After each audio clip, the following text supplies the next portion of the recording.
করবে ওই ব্যক্তি জান্নাতি হবে, আর যে ব্যক্তি খারাপ আমল করবে সেই ব্যক্তি জাহান্নামী হবে। এইজন্য ভালো আমল করতে হবে। মাদ্রাসা হলো আমলের জায়গা, মসজিদ হলো আমলের জায়গা, ঠিক না ঠিক? এই আমলের জায়গার মধ্যে যে বান্দা নেক কাজ বেশি বেশি করবে সেটা সে তার নিজের জন্য করবে। মান আমিলা সালিহান ফালিনাফসিহি, যেই ব্যক্তি ভালো কাজ করবে সেটা তার নিজের জন্য করবে। ওয়া মান আসা ফালাইহা, আর যেই ব্যক্তি খারাপ কাজ করবে সেটা সে তার নিজের জন্য করবে।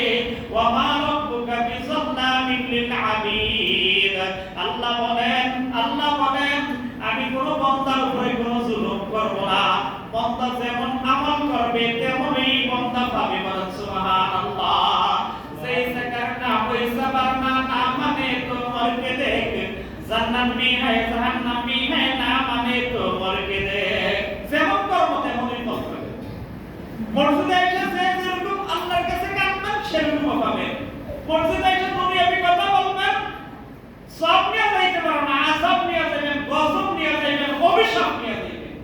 এটা তো মসজিদে এসে কোনো দুনিয়াবি কথা চলবে না। কি বলেন, ঠিক না বেটি? মসজিদে এসে কার কথা চলবে? আল্লাহ। কার কথা? আল্লাহ। মনে রাখবেন ইনশাআল্লাহ। আল্লাহ সুবহানাহু ওয়া তাআলা আমাদেরকে মসজিদের মধ্যে এসে দুনিয়াবি কথা না বলে বেশি বেশি আমল করার জন্য তৌফিক দান করেন। আমিন।